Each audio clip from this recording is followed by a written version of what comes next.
Graça e a paz do Senhor Jesus, a toda a amada igreja. Que o seu coração esteja alegre por estar na casa do Senhor, por buscar a presença do Senhor, por escolhê-lo em primeiro lugar. Quero orar mais uma vez, você pode fechar os seus olhos. Senhor, nós estamos aqui à mercê do Teu Espírito. Nós nos colocamos à disposição do Teu Santo Espírito. O Senhor é o que sabe o que quer falar conosco. O Senhor sabe as nossas necessidades, o que precisamos aprender, o que precisamos ouvir. Pai, vem de encontro agora a cada coração.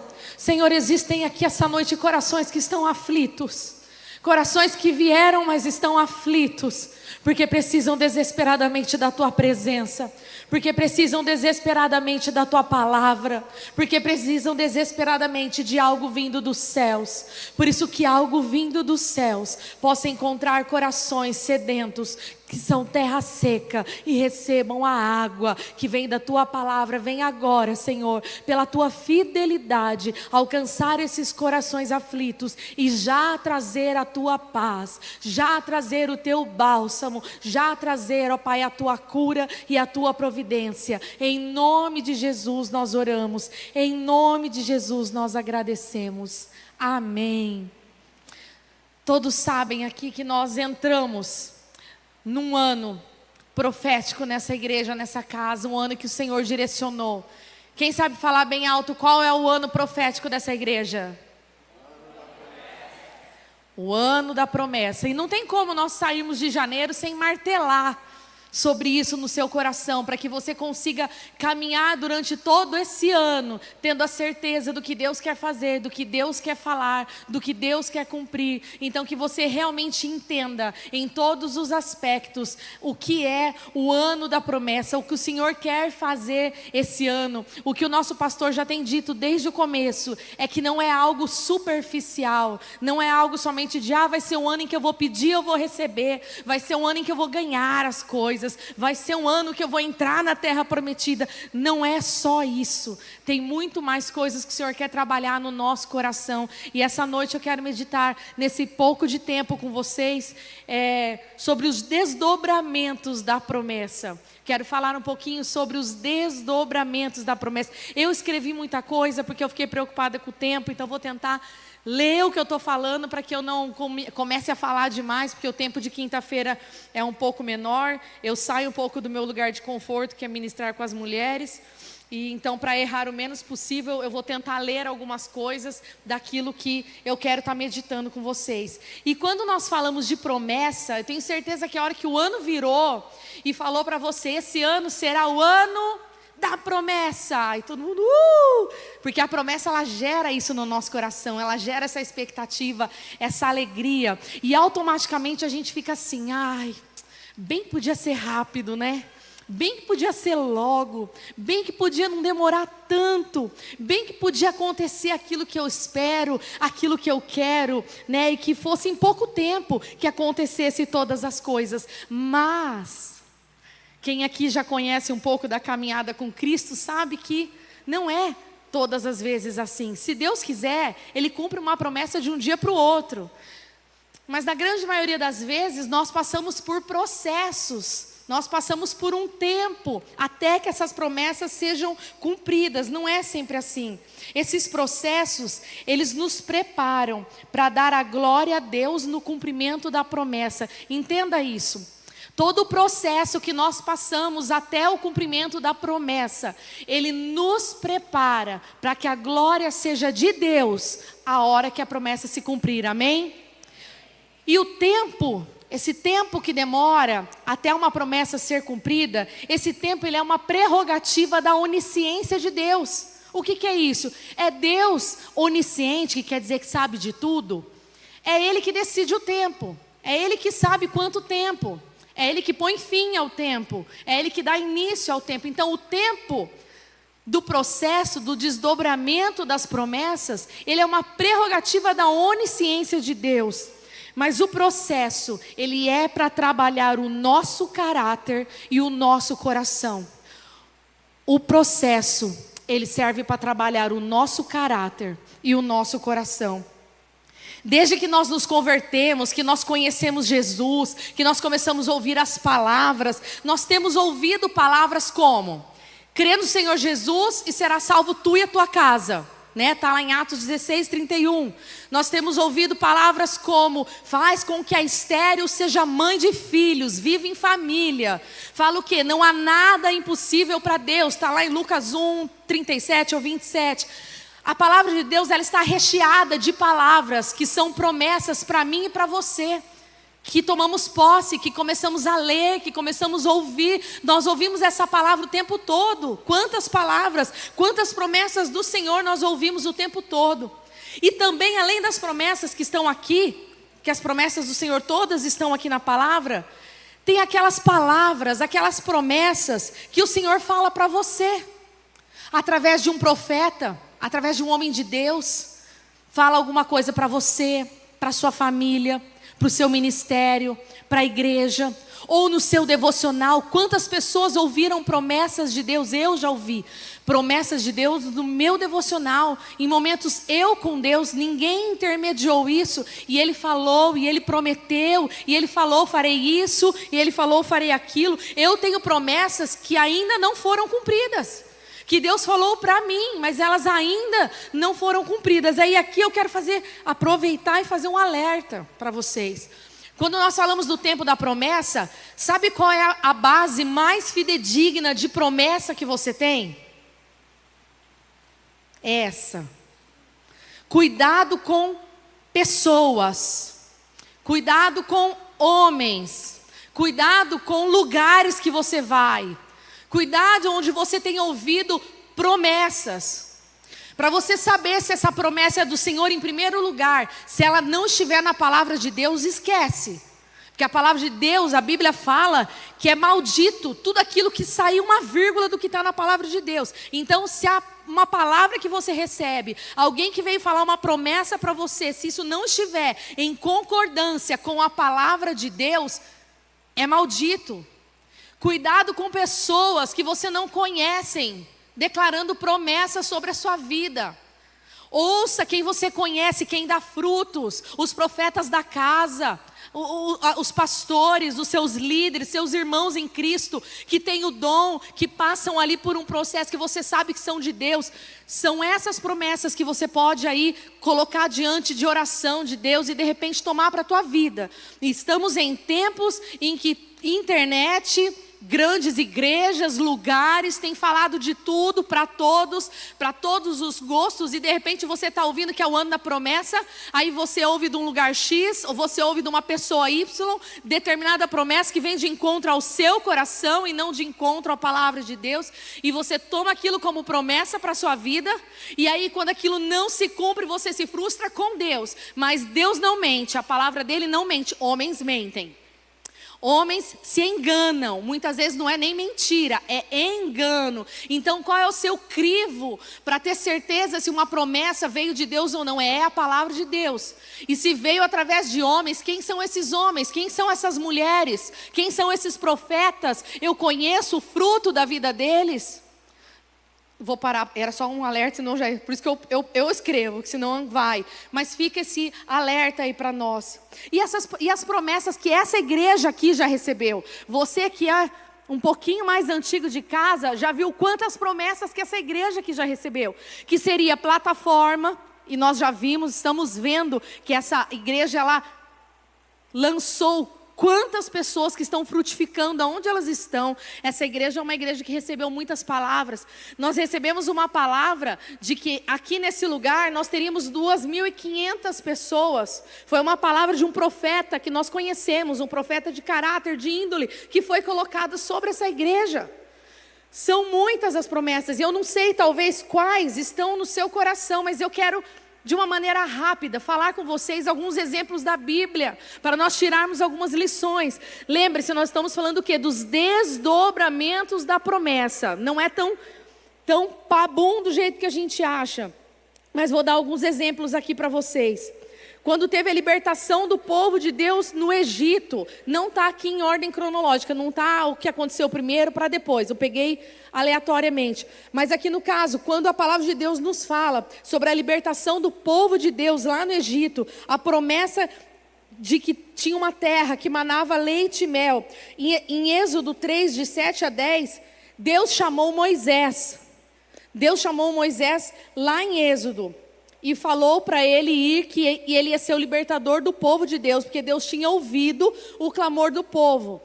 Mas do dia que Moisés ouviu essa palavra, o percurso todo que ele teve que correr, Moisés ficou ali num processo de 40 anos. A quem não conhece vai ler lá as histórias, é lindo, não vou ficar passando os textos porque a gente não tem tempo.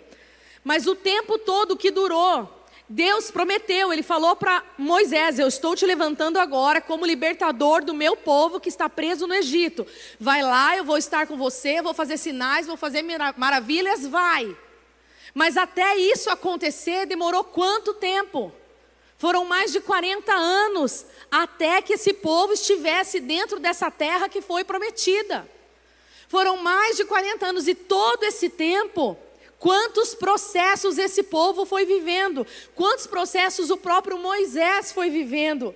Foram 40 anos de espera para uma promessa que foi dada por Deus, que não mente, que não se arrepende, não volta atrás. Ele falou, mas não foi talvez na hora, do jeito que eles esperavam. Houve desdobramentos dessa promessa. Nós não vamos ficar falando sobre isso, mas queria ressaltar para que você começasse a pensar, e tudo isso eu quero que você vá ouvindo e traga para o teu coração. Medite com aquilo que você tem guardado no seu coração, com as palavras que você tem recebido, com as promessas.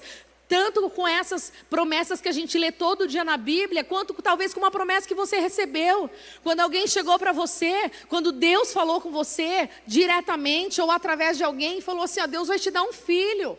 Ou Deus vai te dar uma família. Ou quando Ele falou: Deus vai salvar a tua casa. Quando você leu lá, você se converteu e aprendeu. Uau, aqui está falando, crê no Senhor Jesus, será salvo tu e tua casa. Então eu creio. Ai, acho que mês que vem está toda a minha família aqui. Você recebeu palavras. E eu quero que você vá ouvindo isso e trazendo isso para o teu coração, amadurecendo isso dentro de você, para que você não se perca durante o tempo dos desdobramentos da promessa. O que fez ali com que demorasse tanto, 40 anos esse povo, 40 anos um povo ficou vagando pelo deserto, um trajeto que era para ter sido 40 dias. Demorou 40 anos, nesse caso teve muito a ver com o povo, com o que o povo fez, porque durante aquela caminhada, aquela travessia, eles estiveram em incredulidade, rebeldia e murmuração. Eles receberam uma palavra. Eles ouviram ali quantos sinais Moisés fez para que eles vissem que Deus estava com eles. Quantos sinais, aquelas pragas do Egito, que os magos do Egito tentaram até imitar, mas não conseguiram. Imitaram até certo ponto. Chegou uma hora que Deus mostrou que Ele era Deus, que era Ele que estava tirando o povo, para que o povo não duvidasse. Só que assim que começou a jornada, o povo começou a reclamar, começou a duvidar, ser incrédulo, murmurar, falava assim: ah, queria ter ficado lá no Egito, lá a comida era boa, ai, queria ter ficado lá não andava tanto. E começou uma reclamação, começou uma murmuração e uma incredulidade. No fundo, eles começaram, mesmo vendo aquele monte de milagres, no fundo eles começaram a não acreditar que aquela promessa chegaria. E sabe quais foram as consequências desse povo que ficou 40 anos lá murmurando, reclamando, incrédulo, rebelde contra Deus, rebelde contra sua liderança? Aquela geração inteira que ouviu a promessa, que viu, elas não entraram na terra prometida, somente Josué e Calebe, que foram os únicos que creram. Daquela geração eles não entraram, somente os filhos deles, os de 20 anos para baixo, filhos e netos. Olha que consequência grave de pessoas que ouviram, que viram milagres, Deus prometendo: eu estou tirando vocês da escravidão, eu estou levando vocês para um lugar lindo, que vai ter terra em abundância para você colher. Só que murmurou, não acreditou, viveu em rebeldia, não chegaram a conhecer a promessa. Quantas outras personagens da Bíblia receberam palavras do Senhor, mas precisaram viver processos? Eu poderia aqui falar de Davi. Davi era menino, adolescente, ele foi ungido rei de Israel. Você imagina se Davi dali, sei lá, 1 ano, falasse assim: nossa, esperei demais, acho que foi palhaçada desse profeta Samuel aí, de me ungir, acho que não foi isso coisa nenhuma. E quando ele começou a ser perseguido por Saul, então, falou assim: não tem, como que eu vou ser rei? Não tem como eu ser rei. Então o próprio rei aí está me perseguindo, que história doida. Mas não, durante esse tempo, que foi 15 anos da unção de Davi, um menino, até ele assumir o reinado, por 15 anos o caráter de Davi foi trabalhado. Ele era só um menino, mas Deus precisava tratar o coração dele. Deus precisava tratar confiança. Como uma pessoa assume um trono de rei, sem estar ali moldado pelo Senhor, sem estar com seu caráter trabalhado, ele seria corrompido. Ele cairia daquele lugar que Deus colocou para ele. Se nós falarmos de José, José com 17 anos tinha sonhos, e ele era tão imaturo, que ele chegava para os irmãos que tinha raiva dele, ele já sabia que os irmãos tinham ciúme dele, e José ia todo feliz, falava: sabe que eu sonhei, irmãos, que vocês, o pai e a mãe, estavam todos se dobrando diante de mim. Olha que imaturo. Aquilo lá acendeu a raiva dos irmãos, os irmãos ficaram com tanto ódio dele, com tanta inveja, que tentaram matar ele. No final mudaram de ideia e venderam ele como escravo. E o que José precisou passar? José ficou, eu anotei aqui, 13 anos. 13 anos sendo escravo. 13 anos sendo injuriado. Passou ali por injúria, mentiram sobre ele. Ele foi para uma prisão. Ele foi injustiçado, ele passou por um monte de situações até se tornar o governador e ver realmente aquilo que aos 17 anos ele sonhou, porque Deus tinha falado para ele isso. O sonho era de Deus. Deus tinha falado: eu vou te colocar numa posição que até os seus pais e os seus irmãos mais velhos vão se dobrar diante de você. Isso aconteceu. 13 anos depois, ele viu seus irmãos e o seu pai se dobrando diante dele, e a promessa sendo cumprida. Mas esse José já não era mais o mesmo José, não era aquele menino imaturo, não era aquele menino mimado. Durante esses 13 anos, na escravidão, na injustiça, sendo tratado ali como um escravo, Deus trabalhou o caráter de José, para que ele pudesse chegar nesse lugar da promessa e dar glória a Deus, chegar no lugar da promessa e entender que foi tudo um plano de Deus. Tanto que quando ele ali se deu a revelar aos irmãos, os irmãos acharam que ele ia se vingar. Falaram assim: agora ele vai se vingar, porque olha o que a gente fez com ele. Ele falou: não, eu entendi que foi Deus que fez isso. Só uma pessoa madura, só uma pessoa lapidada pelo Senhor, só uma pessoa que passou por processos. E eu sinto dizer que o processo, a lapidação, o refinamento, ele não vem no bem bom. O ouro, para ele receber um certificado de pureza, ele passa por uma temperatura altíssima, para que as impurezas saiam dele e ele possa ser um ouro de uma qualidade alta. É só assim que nós somos provados, processados e trabalhados pelo Senhor. E aí eu já te pergunto, talvez isso já não esteja respondendo para você alguma coisa. O porquê talvez alguma coisa ainda não aconteceu. O talvez porquê que uma coisa que você há 5, 10 anos, 2, 3, 1, sei lá quanto tempo, você tem como palavra, você tem como promessa, você recebeu isso na tua vida, você sabe que vai acontecer, mas ainda não aconteceu. Talvez o Senhor ainda esteja em processo de trabalhar o seu caráter, a sua maturidade, a sua maneira de lidar, porque a hora que você chegar na promessa, você vai dar glória a Deus e você vai saber lidar com as pessoas, você vai saber lidar com as vidas, com aquilo que Ele colocou diante de você. Eu posso ouvir um amém? Você está entendendo isso? Aleluia. Falei aqui de Davi e José, mas eu quero gastar um pouquinho mais do meu tempo para falar sobre Abraão. Abraão recebeu uma promessa linda, conhecida por cristão e por não cristão. Lá em Gênesis 12, de 1 a 3, Deus chamou Abraão e falou para ele: eu vou fazer de você uma grande nação. Eu vou fazer com que os seus descendentes sejam como o pó da terra, não dá nem para contar.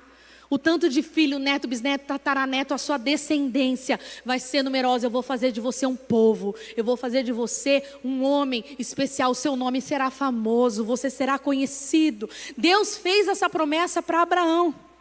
Só que nessa promessa ela tinha um grande impeditivo. Abraão não tinha filhos.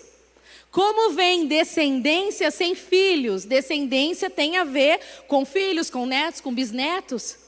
E Abraão, ele não tinha filhos. Nesse meio tempo, eu não vou ler. Gente, começa a ler, lê a palavra de Deus. Vocês vão. Eu falei para o Marinho que eu me embananei, não sabia nem o que falar, porque eu comecei a ler.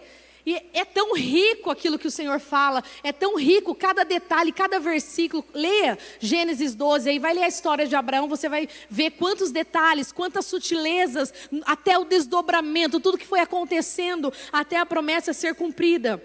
Nesse meio tempo, Abraão questiona Deus sobre como a promessa vai ser cumprida se ele não tem filhos. Se o herdeiro seria o servo dele, porque ele tinha um servo, um rapaz que trabalhava para ele, que era tratado como um filho. E aí chegou a determinado ponto, Abraão falou para Deus: Deus, como eu vou ser quem o Senhor falou que eu vou ser? Como eu vou ter essa promessa de ser pai de multidões, de tudo isso daí, se eu não tenho filho? Será que o filho que o Senhor está contando é o moço que trabalha comigo? Eliezer? Esqueci o nome. Não, é o Damasceno lá. Acho que ele... Eleazar. Era o moço que trabalhava. Ele falou: vai ser ele o meu descendente? Deus falou: não, não vai ser ele, vai ser um filho seu. Mas ele não tinha filhos. Mas quando Deus falou isso para ele, Deus reafirmou que ele teria um filho dele mesmo, de Abraão. Em Gênesis 15, 4 em diante, Deus começa a prometer para ele, dá uma visão linda para Abraão. Vai ler, lê Gênesis 15 quando chegar na tua casa. Deus dá uma visão linda, Abraão cai num sono profundo e Deus começa a revelar para ele, revelar tudo que vai acontecer, o futuro, como seria. E ali ele faz uma aliança com Abraão, que é marcada ali pela circuncisão. E esse texto ele termina falando que Abraão creu. Grava isso, Abraão acreditou. E para estar escrito isso, eu acredito que é porque Deus percebeu que ele acreditou de verdade. Porque tem aquele acredito, né? Mas tem aquele acredita que Deus olha o coração e falou: uau, ele acreditou no que eu falei. E ali Deus reafirmou, falou assim: você vai ter um filho, sim, não vai ser o seu empregado. E olha só, tudo isso eu estou te dando como visão que vai acontecer. Deus mostrou para ele. Mas mesmo com tudo isso que Deus mostrou, que Deus falou, essa visão, Sara, mulher de Abraão, ela começou a se inquietar, a ter ansiedade, medo, e acabou fazendo o seu próprio plano, oferecendo a empregada dela, a serva dela, Agar, para gerar um filho de Abraão. Sara sabia da promessa, Sara sabia o que Deus tinha prometido, mas ela fez algo que nenhum de nós faria. Começou a ficar ansiosa, que absurdo. Fica ansiosa por uma coisa dessa, por já há tantos anos ter ouvido uma promessa, e o absurdo, uma promessa que fala de descendência e você não tem nenhum filho, e você está caminhando para a velhice. Sara se inquietou, Sara começou a ficar ansiosa, Sara começou a ter medo, e ela fez algo que muitos de nós fazemos sempre, quando a gente começa a ver que as coisas estão demorando, a gente dá o nosso jeito. Aí ela foi lá e falou assim: bem, Deus falou, essa parte eu que imaginei, ela conversa. Deus falou para o meu marido, Abraão, que o filho seria dele sim, não era o empregado não, ele teria um filho. Às vezes Deus quis dizer que era dele, não meu. Acho que é isso. Então eu vou dar a minha funcionária para ele engravidar ela, e aí a promessa vai ser cumprida, porque talvez o problema seja eu. Eu comecei a imaginar que Sara pensou isso. Falou assim: deve ser um negócio, deve ser com Abraão e talvez não comigo. E aí ela foi lá e ofereceu a serva dela para que o marido dormisse com ela, barriga de aluguel, e gerasse um filho. E essa mulher engravidou. E nasceu Ismael, 10 anos depois daquele chamado. De quando Deus chamou Abraão até Ismael nascer, foram 10 anos. Que eles ficaram esperando, e Sara acabou tomando essa atitude. Mas quando Abraão tinha 99 anos, Ismael tinha por volta de 13. Ismael é esse filho da curva aí, esse filho do plano B, da ideia deles. Aí eu escrevi um negócio aqui que eu não anotei, coloquei se Abraão aceitou essa loucura. Porque eu pensei assim, a palavra acabou de falar que ele creu. né? Terminou a conversa ali da aliança falando assim, e ele creu. Se o cara creu, como é que ele se deixa enredar numa história dessa? Eu falei, Sara, deve ser, deve ser aquela mulher que deve ficar no pé. Porque eu falei, ele podia ter falado assim, não, mulher, sua doida, não vai ser assim não, vamos esperar, Deus falou. Mas mesmo uma pessoa que creu de todo o coração, ela se deixou levar. Naquele momento de espera, naquele momento de ansiedade. Quantos de nós cremos? Quando Deus falou, você creu. Você recebeu, você sabe que foi Deus que te falou. Naquele momento nada tirava de você a certeza de que Deus tinha falado. Mas quando começa a demorar, começa a vir a ansiedade, a inquietação, a idade. Viu, jovens? Quando vai chegando a idade, mas acho que eu não vou casar, mas acho que eu não vou ter filho. Acho que aquilo que eu ouvi lá, ou que eu li aqui, acho que não era para mim, acho que eu vou dar um jeito. Eu acho que eu vou ajudar Deus nessa história. E aí nós não vamos entrar nisso, mas esse plano B aí de Ismael criou um rolo enorme que eles tiveram que resolver. Mas aí, quando Abraão tinha 99 anos, Ismael tinha 13, Deus vai e fala de novo com Abraão, encontra com ele num lugar. Só que sabe o que ele fala? Eu achei interessante isso. A hora que Deus foi falar dessa vez com Abraão, Deus fala assim, vai lá e chama Sara. Eu acho que Deus sabia onde que o negócio ia pegar. Sara precisa ouvir dessa vez, porque da outra vez eu falei só com você. Dessa vez eu preciso que Sara ouça, porque tem a ver com ela. A promessa é para vocês. E aí ele chamou a Sara, e Deus naquele momento prometeu especificamente Isaac, com quem ele faria uma aliança. Essa hora me tocou muito, porque Deus não tem nada por acaso. Deus sabia desde o começo que seria Isaac, sabia desde o começo que seria através de Sara. Mas olha o desenrolar disso. Olha como quando a gente às vezes não confia, não espera, ou duvida, ou se cansa, a gente vai tomando os nossos atalhos que quase estraga o que Deus tem. Eu falo quase porque com Deus não tem como estragar. Ele é o dono do plano, mas quase que estraga. Quase que estraga, mas Deus fala ali, não, o meu plano é assim, é você, Abraão, é você, Sara, você com 100, ela com 90, vocês daqui um ano eu vou voltar, e ela vai ter um filho, e ele vai se chamar Isaac, ele é o filho da promessa, foi dele que eu falei. E 25 anos depois, Isaac estava lá para cumprir a promessa, mas foram 25 anos. Olha o desdobramento das coisas, olha quanta coisa foi acontecendo nesse tempo, desde a promessa até Isaac nascer, até eles falarem, era verdade, aconteceu. Mas até eles chegarem nisso, quanta coisa, quanto amadurecimento, quanto processo, quanta lapidação, quanta dor. É porque Deus me falou isso, eu achei tremendo. O cumprimento final da promessa principal que Deus fez a Abraão. Qual foi a promessa que Deus fez a Abraão no começo? Eu farei de você uma grande nação. Essa era a promessa, não era o filho. A promessa principal de Deus era que ele seria um grande povo, um povo numeroso. Mas passou por outros milagres aí dentro. Mas o cumprimento final da promessa principal que Deus fez a Abraão se cumpriu mais de 400 anos depois. Em Atos 7:17 fala ali, projeta para mim, por favor, Atos 7:17. Fala sobre o tempo, quando deu o tempo da promessa que Deus fez a Abraão. Então quando Deus fez aquela promessa a Abraão, Deus tinha um tempo específico para que ela se completasse lá. Ao se aproximar o tempo em que Deus cumpriria a sua promessa a Abraão, aumentou muito o número do nosso povo no Egito. Tem um contexto, mas esse aqui fala de um tempo daquela promessa. Foram mais de 400 anos. Mais de 400 anos de quando Deus fez aquela primeira promessa. 400 anos, porque sabe, o foco não era Isaac. O foco não era a gravidez. O foco não era satisfazer o desejo de Sara de ter um filho. O foco era isso. O foco era o grande povo. O foco era essa libertação, mas olha os desdobramentos da promessa em 400 anos. Quanta coisa passou. É porque a tua promessa faz parte de uma promessa maior. Olha só, entende isso? A tua promessa, ela não é para você só, para te satisfazer. A tua promessa, ela faz parte de um plano, ela faz parte de um projeto muito maior. Por isso que talvez você não entenda hoje, por isso que talvez você não veja hoje, mas Deus, Ele enxerga de cima, antes, depois, durante. Ele sabe. Enquanto eu estava lá escrevendo, o Espírito ministrou isso. O pastor Mário, ele queria um filho, ele recebeu um filho homem para dar continuidade. Mas não é porque ele queria, não era para ele. Por que Deus fez? Porque era para uma igreja que recebeu uma promessa de ter no mínimo 2.500 membros. Membros são vidas, vidas são almas. É uma cidade, é um povo ganho para Jesus. Está entendendo que não tem a ver com o pastor Mário querer um filho homem para o ego dele? Tinha a ver com o plano que Deus tinha de uma promessa ser usada para cumprir outra, ser usada para cumprir outra.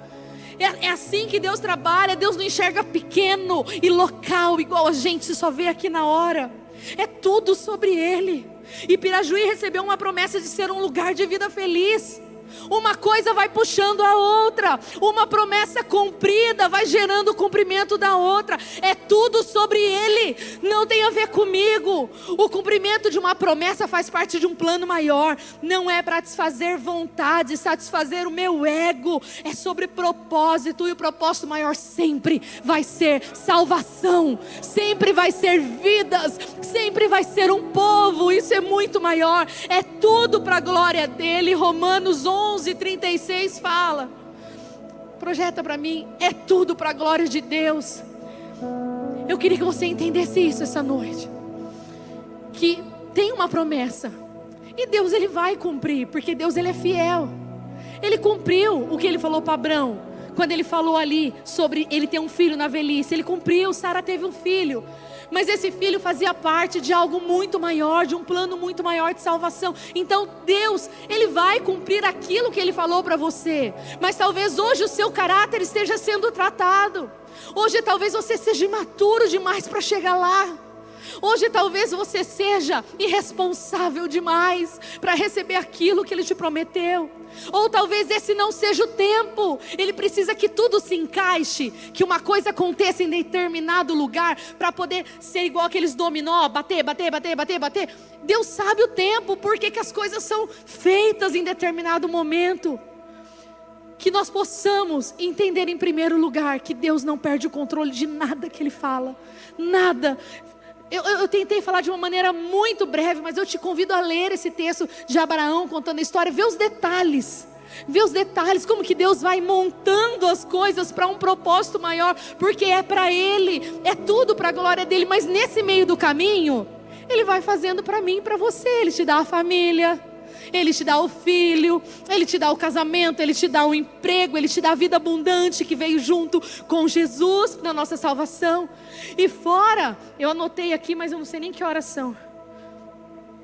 E fora o tanto de promessa que a palavra de Deus tem, que nós nem percebemos todos os dias. Quando Ele fala, eu estarei contigo todos os dias até a consumação dos séculos. Eu enxugarei dos seus olhos toda lágrima. Gente, o que tem de promessa na Bíblia é que nós usufruímos todo santo dia. E a gente nem se dá conta. Porque às vezes os nossos olhos só estão naquela promessa X. Aquela que parece grande. Aquela que parece boa. E às vezes a gente vai perdendo a esperança e se entristece, se perde no meio do caminho, se perde no meio do processo. Não entende o que Deus está fazendo e não consegue ser grato, não consegue admirar, não consegue viver essas promessas que a gente tem todo dia. Quando Deus nos cura, quando Deus nos livra. Quantas vezes você foi livre de alguma coisa sem nem você saber? É um dia que você perdeu a hora, talvez foi impedido do seu carro bater. Quantas coisas Deus faz e nós não percebemos, são promessas que Ele nos dá de livramento. Ele nos dá a promessa de sustento.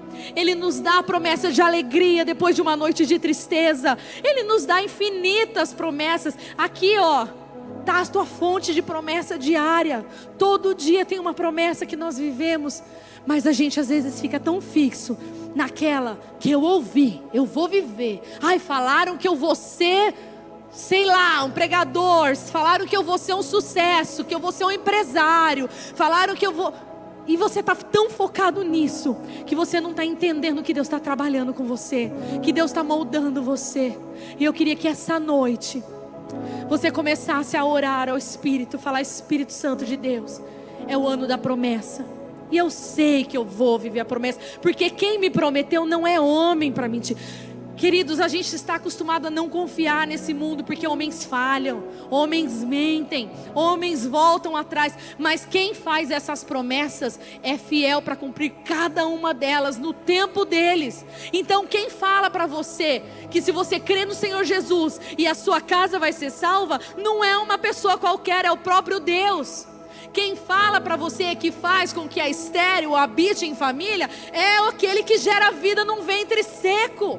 Quem fala para você que você pode ter um filho com 100 anos é o Deus que fala e faz. Nós precisamos começar a confiar, a entender que o Deus que a gente está servindo não é um Deus de brincadeira. Não olha para Deus como você olha para homens. Começa a limpar o seu olhar dessa imagem traiçoeira do ser humano, porque a imagem do ser humano hoje é uma imagem traiçoeira, e isso vem sujar a nossa lente, o nosso olhar de Deus. Deus é puro, Deus é fiel, tudo que Ele fala, Ele faz. Se Ele prometeu, Ele cumpre.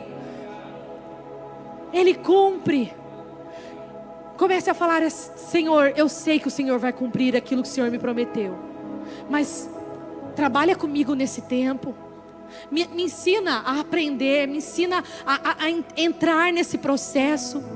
Espírito Santo, me mostra onde talvez eu estou errando, onde eu preciso mudar, onde eu preciso melhorar, onde eu estou sendo imatura, onde eu estou sendo irresponsável. Por que talvez Deus não colocou uma empresa nas tuas mãos? Porque você não consegue gerir o teu quarto, você não consegue gerir a tua casa, você não consegue gerir o mínimo. Como é que você vai gerir uma empresa? O Senhor sabe. E Ele dá o tempo para você amadurecer, Ele dá o tempo de você crescer, Ele dá o tempo de você aprender, para que aquilo possa realmente acontecer na sua vida. E se lembrar que a tua promessa, ela faz parte de uma promessa muito maior, ela faz parte de um quebra-cabeça, ela faz parte de algo que tem um plano maior do que me satisfazer, fazer aquilo que Ele me prometeu para eu ser feliz. Isso Ele vai fazer porque Ele falou: eu vim para que tenham vida e tenham vida abundante. Ele veio para isso sim, mas tudo isso faz parte do plano dEle, para que a glória dEle possa ser exaltada. É tudo para Ele, é tudo por Ele, não tem nada a ver comigo. Esses dias alguém me perguntou assim: mas Nilva, esse negócio de não ter filho, e se Deus te mandar agora? Eu falei: Ele sabe com quem Ele está lidando, Ele sabe que Ele pode tirar, Ele sabe que Ele pode mandar, Ele sabe com quem Ele está lidando. Eu passei pelo processo, eu sei o que eu quero, eu sei o que eu não quero, mas eu aprendi a confiar em alguém que sabe muito mais do que eu, alguém que me ama muito mais, alguém que tem planos de paz a meu respeito. Quando eu entendo de quem eu estou falando, quando eu entendo que é de Deus e que Ele me conhece, eu confio. Eu sei que Ele sabe o que está fazendo, eu sei que se está demorando é por algum motivo, mas aquilo que depender de mim é demora. Senhor, me muda, me ajuda, me mostra. Eu creio que essa noite é uma noite para isso, é uma noite para que você, através do Espírito Santo, sonde o seu coração, traga as promessas na tua mente. Quais promessas têm borbulhado no teu coração? E comece a colocar elas diante do Senhor. Falar: Senhor, essas e tantas quantas o Senhor mandar estão sujeitas à tua vontade, ao teu tempo, ao teu querer, porque eu não enxergo um palmo na frente do meu nariz, eu não sei decidir nada que preste, mas o Senhor é aquele que enxerga o antes, o depois, o agora. Eu coloco isso diante do Senhor. Feche os teus olhos, querido, comece a falar isso com Deus.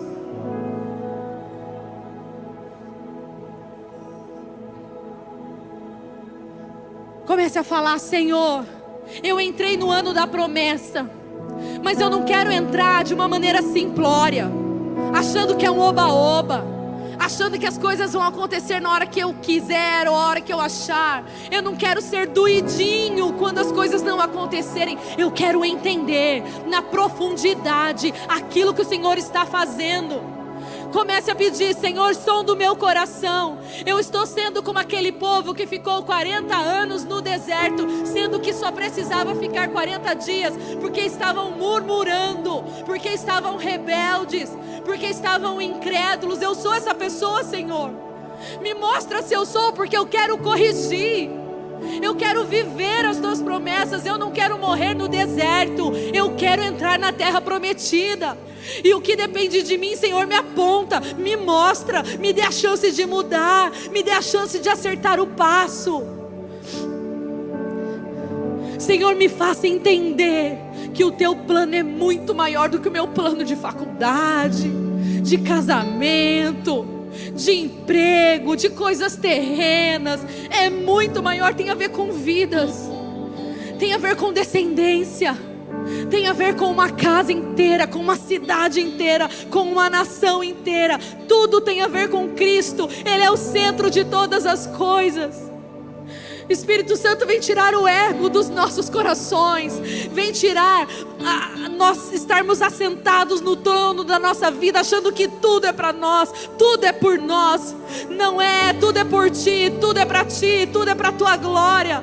E se nós estivermos sentados no trono que o Senhor deveria ocupar, me tira desse trono agora, Senhor, e me mostre que tu é o centro, que o Senhor é o fim de todas as coisas. Senhor, vai tocando agora cada coração, cada vida que está aqui ou que está assistindo online. O Senhor sabe o que cada um está sentindo agora. Eu venho pedir, Espírito Santo de Deus, tira toda a frustração do que ainda não aconteceu. Tira todo o amargor, tira toda a tristeza, tira toda a ansiedade, tira todo o medo, tira toda a inquietação e coloca agora, Senhor, a tua paz. A paz que excede todo entendimento. É uma paz que não tem a ver com aconteceu ou não aconteceu, tá bom ou não tá bom, deu certo ou não deu certo. Não, a tua paz, ela nos inunda, independente do que nós estamos vivendo. E é essa paz que eu venho pedir. Espírito Santo, derrama sobre os teus filhos nessa noite. Derrama a alegria que vem depois de uma noite de choro. Derrama a esperança de saber que em quem eles estão confiando não são homens, não são pessoas traiçoeiras. Eles estão confiando em promessas do Deus Todo-Poderoso, que criou os céus e a terra, que foi capaz de, por amor a mim, dar o seu único filho para morrer como injusto, como sujo numa cruz, para que eu tivesse uma vida boa, para que eu tivesse uma vida abundante, para que eu tivesse a eternidade. Ah, Senhor, nos ensina a esperar, nos ensina a confiar, nos ensina a transitar nos desdobramentos da promessa, nos ensina a tirar o foco só do final, daquilo que vai acontecer do jeito que eu quero, mas que nós possamos estar olhando o processo e entendendo o seu trabalhar nas nossas vidas.